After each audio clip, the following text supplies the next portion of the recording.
آؤ تذکرہ امام حسین میں کربلا کے بعد کیا ہوا۔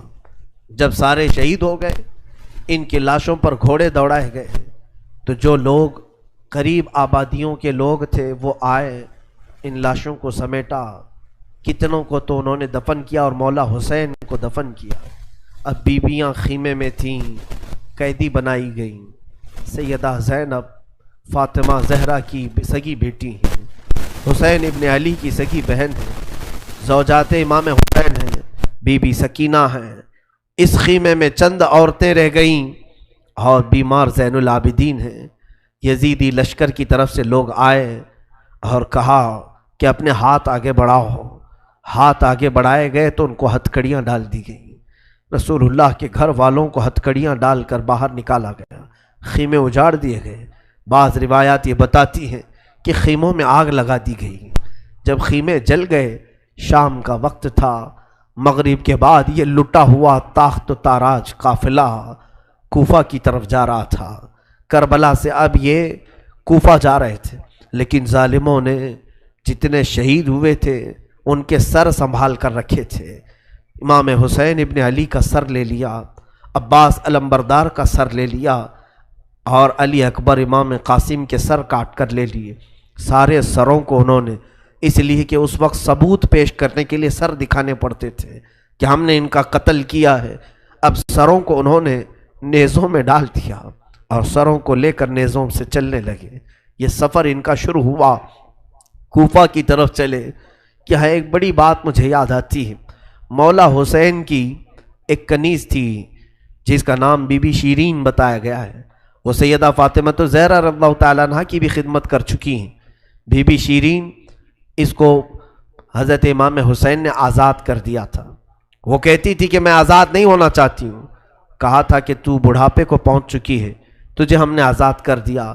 اور اس کے بعد مولا حسین نے جب یہ مدینہ طیبہ میں تھے، بی بی شیرین کو کہا تھا کہ تو آزاد ہے، جا، بہت سارا مال دیا تھا اور جمع کر کے کہا تھا کہ تو چلی جا، اپنی بقیہ زندگی آرام سے گزار۔ تو کہتی ہے ایک شرط ہے میری، میں اس شرط پر جاؤں گی۔ امام حسین ابن علی نے پوچھا کہ ہم نے تجھے کسی چیز سے روکا نہیں، منع نہیں کیا، کیا چیز تو چاہتی ہے؟ بی بی شیرین نے کہا تھا کہ مولا حسین، بس چاہتی ہوں کہ میں گھر بنا لوں، گھر میں رہوں، ایک بار آپ اپنے قدم رکھ دینا، ہم غریبوں کے گھر پر ایک بار آپ تشریف لے آئیں، میری وہ معراج ہو جائے گی۔ امام حسین نے کہا بس اتنی سی بات، ہم تو غریبوں کے گھر روز جانا پسند کرتے ہیں، ہم روز جانا پسند کریں، جا ٹھیک ہے تیرے گھر ہم آئیں گے۔ اور بی بی شیرین نے کہا نہیں مولا، میری ایک درخواست یہ ہے کہ آپ اپنے خاندان کے ساتھ آئیں گے، اپنے شہزادوں شہزادیوں عورتوں کے ساتھ آئیں گے۔ مولا حسین نے ساری عورتوں سے کہا دیکھو بی بی شیرین کہتی ہے اس کے گھر دعوت ہے، ہم سب آئیں گے۔ اور اس کو بطور مسکراتے ہوئے آپ نے فرمایا بی بی شیرین، ایسا نہ ہو کہ ہم آئیں اور تو پہچان ہی نہ سکے، ایسا نہ ہو کہ تو پہچان ہی نہ سکے۔ قدموں میں گر گئی، کہا کہ میں آپ کے گھر کی کھائی ہوئی، میں آپ کی پروردہ، کبھی آپ کو نہ پہچانوں، ایسا کیسے ہو سکتا ہے؟ وہ خاتون گئی، کوفہ کے قریب ایک چھوٹی سی بستی میں گھر بنایا، بڑا اچھا سا گھر بنایا، اور اس کی بستی والے بھی اس کی بڑی عزت کرتے تھے کہ یہ فاطمہ کے گھر کام کی ہوئی عورت ہے، حسین ابن علی کے گھر کام کی ہوئی عورت ہے۔ وہ ہر گھر میں جاتی تھی، بستی والوں سے کہتی تھی لوگوں دیکھنا میں نے گھر بنایا اور پیغام بھیج دیا ہے، فاطمہ کے لاڈلے شہزادہ رسول امام حسین نے مجھے وعدہ کیا ہے ایک بار وہ میرے گھر تشریف لائیں گے۔ بستی والے کہتے تھے کیا تیری قسمت ہے کہ تیرے گھر مولا حسین آنے کی بات کر چکے ہیں، رسول اللہ کا شہزادہ تیرے گھر آئے گا۔ سب اس کی گاؤں میں بڑی عزت تھی، لوگ کہتے تھے کہ اس کی بات پر حسین آنے والے ہیں۔ ایک بار جیسے ہی بی بی شیرین کو خبر ہوئی کہ امام حسین مدینہ سے مکہ نکل چکے ہیں اور مکہ سے کوفہ آنے والے ہیں، جیسے ہی یہ خبر ملی تو اس نے پیغام بھجوایا اور پھر اپنے گھر کو رنگ و روغن کرنا شروع کر دیا اور کمرے سجائے کہ مولا حسین کا قافلہ آ رہا ہے اور کوفہ جانے والے ہیں اور میرے گھر پر ٹھہریں گے۔ جنگ کی کوئی خبر ہی نہیں تھی۔ گاؤں والوں کو جیسی اطلاع ہوئی، گاؤں کے سارے لوگ اس کے ساتھ مل گئے۔ پورے گاؤں میں سارے لوگ گھروں کی تیاریاں کر رہے تھے اور سب لوگ روز انتظار کرتے. بی بی شیریں پہاڑ کے ایک چوٹی پر صبح سے شام تک بیٹھتی، ہر آنے جانے والے قافلے والے کو دیکھتی، جو مکہ سے کوفہ کے لیے آ رہا ہے جا رہا ہے دیکھتی، انتظار کرتی. اس میں امام حسین اپنے گھر والوں کے ساتھ آنے والے نہیں آئے. کئی دن گزر گئے اور اسی زمانے میں ایک رات ایسی آئی کہ اس کے گھر ایک عورت آئی. کہا بی بی شیریں اٹھو جلدی. کہا کیا؟ کہ حاکم بصرہ ابن زیاد کا لشکر بہت بڑا لشکر ہے اور وہ لشکر باہر آیا ہوا ہے، تیرا بڑا گھر ہے، وہ چاہتے ہیں کہ آج کی رات تیرے گھر میں گزارے. کہا کون لوگ ہیں، کیوں آئے ہیں؟ کہا سنا ہے کہ ایک باغی نے بغاوت کی تھی اور اس کا سر کچل دیا گیا، اسے مار کر کے اس کا سر لایا گیا ہے اور اسی کو دمشق امیر المومنین یزید کے پاس لے جایا جا رہا ہے. بی بی شیریں نے کہا پتہ نہیں کون سا باغی تھا، کس نے بغاوت کی تھی، کس سے جنگ ہوئی تھی، خبر نہیں ہے. بہرحال اگر حاکم کا قافلہ گھر کے دروازے پر کھڑا ہے تو میں دروازہ کھول دیتی ہوں. دروازہ اس نے کھولا. بہت سارے رات کا وقت ہے، شہزادوں کے سر نیزوں پر لٹکے ہوئے ہیں. حسین ابن علی کا چہرہ دھول میں اٹا ہوا تھا، زلفیں چہرے پر آئی ہوئی تھیں. بیبیاں سب باندی بنا کر لائی گئی تھیں اور سب جکڑی ہوئی تھیں، چہرے ان کے بالوں سے ڈھاکے ہوئے تھے. اس خاتون نے دیکھا اور کہا ہائے ہائے افسوس، قیدی آئے ہیں میرے گھر. مولا حسین کہتے تھے قیدیوں کے ساتھ اچھا سلوک کیا جائے، قیدیوں کے ساتھ اچھا سلوک کیا جائے. اس نے اپنے گھر میں اندر داخل کیا، جو حاکم جو اس کے سپہ سالار تھے ان سب کو اندر بلایا، رات گزارنے کا مقام دیا، جگہ دیا، اور یہ بیویوں کو صحن کے باہر ہی چھوڑ دیا گیا، ان کو اندر نہیں لایا گیا. اور اس خاتون نے کہا ان قیدیوں کو بھی تو لاؤ، میرا گھر کافی بڑا ہے، میں اندر سلا لوں گی. اسے اب تک یہ خبر نہیں تھی یہ لٹا ہوا قافلہ ہے کس کا، آخر یہ لٹا ہوا قافلہ کس کا آیا ہے. رات کے وقت اس نے کھانا بنایا، سارے فوجیوں نے کھانا کھا لیا. تو بی بی سے کہا ان قیدیوں کو کھانا مت دینا، وہ کھانے کے مستحق نہیں ہے.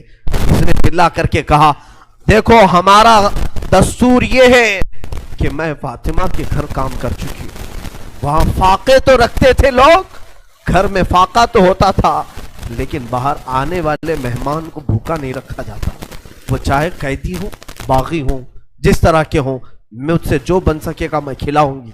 اس نے کھانے بنائے اور اس کے بعد لے کر کے آئی، اور اس کے بعد کھانا جب سیدہ بی بی زینب کے پاس رکھا تو بی بی زینب نے اپنے دونوں ہاتھ دکھائے جو پیچھے بندھے ہوئے تھے.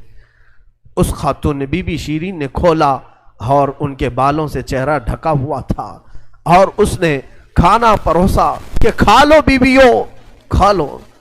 تو بی بی زینب نے پکار کر کے اپنے بھائی کا نام لیا، یا حسین ابن علی. تو بی بی شیریں چونک اٹھی، یہ نام تو کیوں لے رہی ہے؟ یہ نام تو میرے آقا کا ہے جس کی میں باندھی تھی، میں خدمت گزار تھی، یہ نام تو کیوں لے رہی ہے؟ بی بی زینب کہتی ہے بی بی شیریں کیا ہم نے تجھے پہچان لیا؟ بابا نہیں کہتے تھے کسی دن ہم گھر پر آئیں اور تو پہچان ہی نہ سکے؟ یہ جو اونچے نیزے پر سر دکھ رہا ہے تیرے آقا مولا حسین کا سر ہے، اور یہ علی اکبر کا سر ہے، یہ قاسم کا سر ہے. بی بی زینب پکارتی گئی. بی بی شیریں نے دیکھا اور پکار کر کے کہا مولا کیسی مہمان نوازی کا وقت تم نے دیا، کیا اس طرح بھی کوئی مہمان بنتا ہے کسی کے گھر؟ اور یہ کہتی ہوئی غش کھا کر گر پڑی. اس پر پانی ڈالا جاتا، وہ اٹھتی پھر غش کھا جاتی، بے ہوش ہو جاتی. سچ کہا تھا مولا حسین نے، اے بی بی شیریں ہم تو وعدہ کیے ہیں آ کر رہیں گے، کہیں ایسا نہ ہو کہ تو پہچان ہی نہ سکے. سچ کہا تھا مولا حسین، آپ اس حالت میں میرے گھر آئے کہ میں پہچان نہ سکی، کیونکہ وہم و گمان میں بھی نہیں تھا کہ فاطمہ کے لاڈلے کا کٹا ہوا سر کبھی گھر آ سکتا. وہ غش کھا کر کے گر گئی. روایات میں ہے صبح جب اٹھا لوگوں نے، فوجیوں نے اٹھ کر کے دیکھا تو بی بی شیریں کا جسم ٹھنڈا پڑ چکا تھا، اس کی روح نکل چکی تھی. غم حسین میں لوگوں کی جانیں چلی گئی. یہاں آج دو آنسو ہمارے نکلتے ہیں تو لوگ ہمیں بولتے ہیں غم حسین میں لوگوں کی روح نکل گئی. جو اصلی محبت کرنے والے تھے وہ دنیا سے ہی رخصت ہو گئے. مولا حسین کی محبت کرنے والی بی بی شیریں دنیا میں نہیں رہی. کہا آخری جملے اس کے یہ تھے، گھر بڑی آن شان سے اس لیے بنایا تھا کہ ایک بار مولا قدم رکھیں گے. اب انہوں نے قدم رکھ دیا تو اب جینے میں کوئی مزہ نہیں ہے، اب میری زندگی کی تمنا پوری ہو گئی ہے. اس کے بعد یہ قافلہ نکلا، کوفہ کی طرف جا رہا تھا، ابن زیاد تک پہنچنا تھا. حاکم بصرہ، حاکم کوفہ عبید اللہ بن زیاد کے پاس یہ قافلہ جانے سے پہلے کئی منزلوں پر رکا. دوسری رات آئی تھی. دوسری رات ایک گرجا گھر کے پاس ان کا قیام ہوا. وہ ایک عیسائی کا گرجا تھا، وہاں پر قیام ہوا. عیسائی نے دیکھا کہ بہت سارے کٹے ہوئے سر آئے. اس نے بھی اپنے چرچ میں رکنے کی اجازت دی تھی. ہائے افسوس، عیسائی بھی رحم کھا رہے ہیں. کیسے وہ مسلمان تھے جو رسول اللہ کے گھر والوں پر رحم نہ کھا سکے. عیسائی نے وہاں پر رکنے کی اجازت دی. اس کے بعد کہا، رات کو اس نے کہا کہ یہ جو سروں پر، یہ جو نیزوں پر سر ہیں، کیا یہ ہمیں ایک رات کے لیے دو گے؟ لوگوں نے کہا لے لو لے لو، لیکن امانت کے ساتھ واپس کرنا کہ یہ ہمیں دمشق پہنچانا ہے. اس نے سر حسین کو لیا، دھول کو صاف کیا، اس لیے کہ اسے دور سے ہی اس چہرے میں کچھ چمک نظر آ رہی تھی. اس عیسائی راہب نے رات کے وقت دیکھا، ایک تخت پر رکھ کر کے سر حسین کا غور سے مطالعہ کرنے لگا اور اپنی پرانی کتابوں سے ملانے لگا. پرانی کتابیں پڑھتا تھا اور چہرہ دیکھتا تھا، بار بار دیکھتا تھا. پھر چیخ کر کے کہا، ہاں میں اپنے مقام کو پہنچ گیا، اس لیے کہ مقدس کتابوں میں لکھا ہوا ہے نبی کے آخری نبی کا نواسا ظلمن قتل کیا جائے گا اور اس راستے سے جائے گا، اور یہاں کی گرجا میں اگر رکے تو گرجا میں جو خدمت گزار ہے وہ اس کی خدمت کرے، مولا اسے جنت عطا کرے گا. وہ عیسائی راہب کہتا ہے وہ چہرے میں ساری علامتیں جو کتابوں میں لکھی یہی ہیں. وہ ایمان لے آیا، کلمہ طیبہ پڑھا، اسلام قبول کیا. رات میں اس کی دنیا بدل گئی. میرے عزیزو، اسی کو کہا جاتا ہے اسلام زندہ ہوتا ہے ہر کربلا کے بعد. حسین کے انتقال کے بعد بھی اسلام پھیل رہا، ایمان دوسروں کو بانٹ رہے ہیں. صبح تک اس گرجا میں رکے، پھر دن پورا گزارے اور شام کے وقت ٹھنڈے وقت میں کوچ کرنے کا ارادہ کیا اور سر امام حسین جو ان لوگوں نے نیزے پر لیا تھا اس کو ایک جگہ گاڑ دیا، اور اس کے بعد اپنے پانی وغیرہ کے استعمال کے بعد قافلے کو کوچ کرنے کا حکم دیا. قافلہ آگے چلا، لیکن جو فوجی آتا سر حسین کو اٹھانے کے لیے نیزے پر، وہ تو ہلکا ہو چکا تھا لیکن وہ زمین میں ایسا گڑ چکا تھا کہ اٹھتا نہیں تھا، کسی سے ہل نہیں رہا تھا. بہت لوگوں نے کوشش کی. پھر آ کر کے انہی ظالم یزیدیوں نے بی بی زینب سے کہا، اے خاتون، یہ تمہارے بھائی کا سر زمین پر ایسا جمع ہوا ہے، ہٹتا نہیں ہے، آگے بڑھنا ہے ہمیں، یہ ہٹتا نہیں ہے. بی بی زینب نے غور سے دیکھا اور کہا، قافلے میں دیکھ لو سب ہیں یا نہیں، قافلے میں سب ہیں یا نہیں. دیکھا گیا تو بی بی سکینہ قافلے میں نہیں تھی، قافلے میں موجود نہیں تھی. بی بی زینب نے کہا، وہ میرا غیور بھائی ہے، اپنے خاندان والوں کو چھوڑ کر کہیں جاتا نہیں تھا، اپنی بچی کا غم ہوگا، آگے نہیں بڑھتا، تلاشو سکینہ کہاں ہے. لوگوں نے ڈھونڈنا شروع کیا. پہاڑ کی ایک چھوٹی سی چوٹی پر وہ بیٹھی ہیں اور ایک خاتون کی گود میں بیٹھی ہیں. کوئی ایک خاتون ہے، اسے سہلا رہی ہے، تھپکیاں دے رہی ہیں. بی بی سکینہ 9 سال کی عمر میں ایک بڑی معزز خاتون کی گود میں ہچکیاں لے لے کر رو رہی ہیں اور کچھ باتیں کر رہی ہیں. بی بی زینب نے دور سے دیکھا، خاندان کی کچھ عورتیں اور آئیں، پکارا، سکینہ جانے کا وقت ہو گیا، تم یہاں کیا کر رہی ہو. دوڑ کر کے جیسی سکینہ کے قریب آئے تو دیکھا نہ وہاں عورت تھی نہ کوئی خاتون تھی. سکینہ کو اٹھایا، کیا کر رہی تھی تم یہاں، کیسے آئی، کون عورت، کس سے بات کر رہی تھی. سکینہ نے کہا، میں جانتی نہیں تھی، یہاں حاجت کے لیے آئی تھی، اچانک ایک خاتون نمودار ہوئی، اس نے مجھے گود میں اٹھایا، بوسے دینا شروع کیا، میرا ماتھا چوما. میں نے پوچھا کہ تو کون ہے، تو اس نے کہا، اے بچی تو نہیں جانتی، میں تیری دادی فاطمہ الزہرا ہوں، میں فاطمہ الزہرا ہوں، رسول اللہ کی شہزادی ہوں. میں اپنی دادی کے گود میں سو گئی، بڑا نرم گود تھا، بڑی ان کی